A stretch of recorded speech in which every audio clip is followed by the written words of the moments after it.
ದೇವರಹಿಪ್ಪರಗಿ ತಾಲೂಕಿನ ಇಂಗಳಗಿ ಗ್ರಾಮದಲ್ಲಿ ಕ್ಲಸ್ಟರ್ ಮಟ್ಟದ ಪ್ರತಿಭಾ ಕಾರಂಜಿ ಹಾಗೂ ಕಲೋತ್ಸವ ಕಾರ್ಯಕ್ರಮ ಜರುಗಿತು.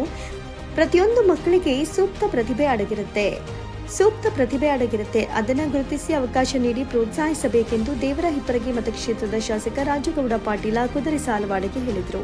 ಸಮೀಪದ ಇಂಗಳಗಿ ಗ್ರಾಮದ ಶಿಕ್ಷಣ ಇಲಾಖೆಯ ಸಹಯೋಗದಲ್ಲಿ ಹಮ್ಮಿಕೊಂಡ ದೇವರಹಿಪ್ಪರಗಿ ಕ್ಲಸ್ಟರ್ ಮಟ್ಟದ ಪ್ರತಿಭಾ ಕಾರಂಜಿ ಹಾಗೂ ಕಲೋತ್ಸವ ಕಾರ್ಯಕ್ರಮ ಉದ್ಘಾಟಿಸಿದರು.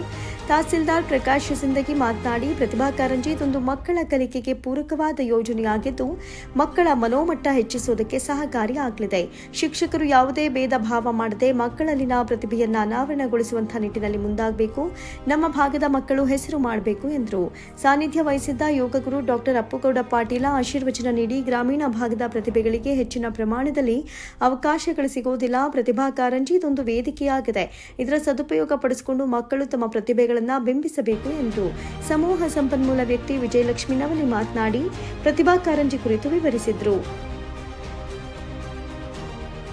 ಎಸ್ಟಿಎಂಸಿ ಅಧ್ಯಕ್ಷ ರಾಮನಗೌಡ ಪಾಟೀಲ ಅಧ್ಯಕ್ಷತೆ ವಹಿಸಿದ್ದರು. ಕಾರ್ಯಕ್ರಮದಲ್ಲಿ ದೇವರಹಿಪ್ಪರಗಿ ಪಟ್ಟಣ ಪಂಚಾಯತ್ ಅಧ್ಯಕ್ಷೆ Jayashree Devanagava, doctor BM Patil Guruji, Art of Living Bengaluru, Ingalagi ಗ್ರಾಮ ಪಂಚಾಯತ್ ಅಧ್ಯಕ್ಷ ಶಿವನಗೌಡ ಯಾದಗಿರಿ, ಶಿಕ್ಷಕರ ಸಂಘದ ಅಧ್ಯಕ್ಷ ಎಎಚ್ ವಾಲಿಕಾರ, ಪ್ರಧಾನ ಕಾರ್ಯದರ್ಶಿ ಪಿಸಿ ತಳಕೇರಿ, ಸರ್ಕಾರಿ ನೌಕರರ ಸಂಘದ ಅಧ್ಯಕ್ಷ ನಾಗೇಶ ನಾಗೂರ, ಗ್ರಾಮ ಪಂಚಾಯತ್ ಸದಸ್ಯ ಸಂತೋಷ ಚನಗೊಂಡ, ಮುಖ್ಯ ಗುರುಗಳಾದ ರಾಜು ಎಸ್ ಲಮಾಣಿ, ಗುರುಬಾಯಿ, BS Gubbara, DH Lamani, RS Indi, SN Allagi, Shrishaila Rodagi, Shobha Jogura, BM Valikara, Manjunath Kogatanura ಹಾಗೂ ಗ್ರಾಮಸ್ಥರು ಉಪಸ್ಥಿತರಿದ್ದರು. ಮಕ್ಕಳಲ್ಲಿರ್ತಕ್ಕಂಥ ಪ್ರತಿಭೆಯನ್ನ ಬೆಳೆಸೋದು, ಆ ಪ್ರತಿಭೆಯಿಂದ ಅವರ ಜೀವನವನ್ನು ಉಜ್ವಲಗೊಳಿಸೋದಕ್ಕೋಸ್ಕರ ಈ ಒಂದು ಕಾರ್ಯಕ್ರಮವನ್ನು ಸಂಘಟನೆ ಮಾಡಿದ್ದಾರೆ. ಅದಕ್ಕೆ ನೇರವಾಗಿ ನಾನು ಮಕ್ಕಳಿಗೆ ಬಂದ್ಬಿಡ್ತೀನಿ. ಮಕ್ಕಳಲ್ಲಿರ್ತಕ್ಕಂತಹ ಪ್ರತಿಭೆ ಬೆಳಗಬೇಕಾಗಿದೆ. ಆ ಮಕ್ಕಳಲ್ಲಿರ್ತಕ್ಕಂಥ ಆ ಪ್ರತಿಭೆ ಬೆಳಗಬೇಕು ಅಂತ ಹೇಳಿದ್ರೆ ಆ ಮಕ್ಕಳಲ್ಲಿ ಒಂದು 6 ಸಂಪತ್ತುಗಳನ್ನ ಬೆಳೆಸ್ಕೋಬೇಕು. 6 ಸಂಪತ್ತುಗಳನ್ನು ಬೆಳೆಸ್ಕೊಂಡ್ರೆ ಖಂಡಿತ ಮಕ್ಕಳ ಪ್ರತಿಭೆ ಹೊರಗೆ ಬರುತ್ತೆ. ಯಾವುದು ಆ ಸಂಪತ್ತುಗಳು ಅಂತ ಹೇಳಿದ್ರೆ ಷಟ್ ಸಂಪತ್ತಿ ಅಂತ ಕರೀತಾರೆ.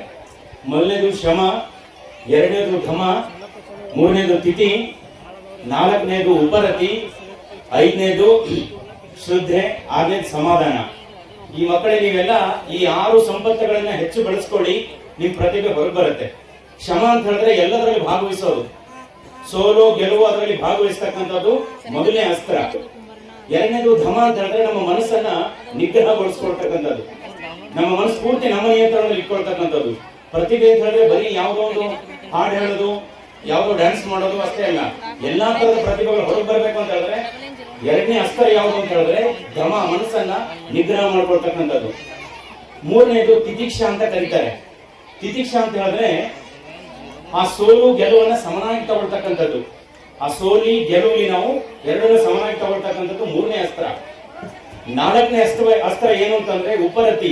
ಅದರಲ್ಲಿ ಆ ಸೋಲು ಬರಲಿ ಗೆಲುವಲ್ಲಿ ಅದರಲ್ಲಿ ಸುಖವನ್ನು ಅನುಭವಿಸೋದು. ಭಾಗವಹಿಸೋದಕ್ಕಿಂತ ಮುಂಚೆನೂ ಸಂತೋಷವಾಗಿರೋದು, ಭಾಗವಹಿಸಬೇಕಾದ್ರೂ ಸಂತೋಷವಾಗಿರ್ಬೋದು, ಗೆಲುವಾಗ್ಲಿ ಸೋಲಾಗ್ಲಿ ರಿಸಲ್ಟ್ ಬಂದ ಮೇಲೆ ಕೂಡ ಸಂತೋಷವಾಗಿರ್ತಕ್ಕಂಥದ್ದು ನಾಲ್ಕನೇ ಅಸ್ತ್ರ. ಐದನೇ ಅಸ್ತ್ರ ಯಾವುದು ಅಂತಂದ್ರೆ ಶ್ರದ್ಧೆ. 100ಕ್ಕೆ 100ರಷ್ಟು ಮಾಡ್ತಕ್ಕಂಥದ್ದು. ನೀವೇನ್ ಮಾಡ್ತಾ ಇರ್ತೀರಲ್ಲ, ಒಂದೇ ಒಂದು ಅಸ್ತ್ರ 100ಕ್ಕೆ 100ರಷ್ಟು ಮಾಡಿ.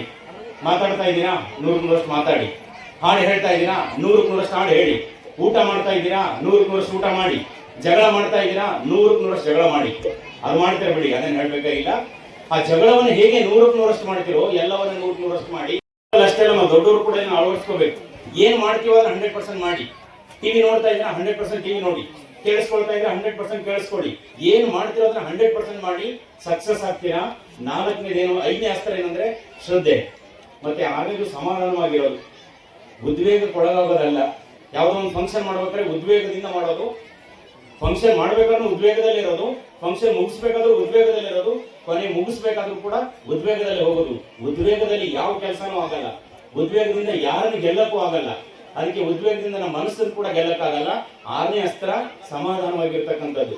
ಶ್ರಮ, ಧಮ, ತಿಥಿ, ಉಪರತಿ, ಶ್ರದ್ಧೆ, ಸಮಾಧಾನ. ಈ 6 ಅಸ್ತ್ರಗಳನ್ನ ನೀವು ಅಳವಡಿಸ್ಕೊಳ್ಳಿ, ಜೀವನದಲ್ಲಿ ಯಶಸ್ವಿ ಆಗ್ತೀರಾ. ಮತ್ತೆ ನಮ್ಮ ಮೂಲ ಉದ್ದೇಶ ಏನು ಅನ್ನೋದನ್ನ ಮರಿಬಾರದು. ನಾವು ದೊಡ್ಡವರಾಗಿದ್ರೆ ಜೀವನದ ಉದ್ದೇಶ ಮರಿಬಾರದು. ಮಕ್ಕಳಾಗಿದ್ದೀವಿ ಅಂತಂದ್ರೆ ನಮ್ಮ ಜೀವನದ ಉದ್ದೇಶ ಏನು, ನಾವು ಕಲಿತಾ ಇದ್ದೇವೆ ಅದ್ರ ಉದ್ದೇಶ ಏನು ಅನ್ನೋದನ್ನ ನಾವು ಮರೆತು ಬಿಟ್ಟು ಕಲಿತಾ ಇರ್ತೀವಿ. ನಮ್ಮ ಉದ್ದೇಶ ಬೇರೆ ಇರುತ್ತೆ, ನಾವು ಹೋಗೋ ದಾರಿನೇ ಬೇರೆ ಇರುತ್ತೆ. ಏನಾಗುತ್ತೆ ಅಂತ ಹೇಳಿದ್ರೆ ಲಾಸ್ಟ್ 1.5 ನಿಮಿಷ ಮುಗಿಸ್ತೀನಿ. ಒಬ್ಬ ರಾಜ ಇರ್ತಾನೆ, ಒಬ್ಬ ನಾಯಕ ಇರ್ತಾನೆ. ಆ ರಾಜ ಏನ್ ಮಾಡ್ತಾನೆ ಅಂತ ಹೇಳಿದ್ರೆ ತುಂಬಾ ಶಕ್ತಿ ಇರುತ್ತೆ, ಪ್ರತಿಭೆ ಇರುತ್ತೆ ಅವನ ಹತ್ರ. ಆ ಪ್ರತಿಭೆಯನ್ನು ತಗೊಂಡು ಏನ್ ಮಾಡ್ತಾನೆ, ಸಾಕಷ್ಟು ರಾಜ್ಯಗಳನ್ನು ಗೆಲ್ತಾನೆ. ಸುಮಾರು ರಾಜ್ಯಗಳನ್ನು ಗೆದ್ದು ಅವನ ಕೀರ್ತಿ ಪತಾಕೆಯನ್ನು ಹಾರಿಸ್ತಾ ಇರ್ತಾನೆ. ರಾಜ ಏನ್ ಮಾಡ್ತಾನೆ ಅಂತ ಹೇಳಿದ್ರೆ ಅವನ ಕೀರ್ತಿ ಪತಾಕೆಯನ್ನು ಹಾರಿಸ್ತಾ ಇರ್ತಾನೆ.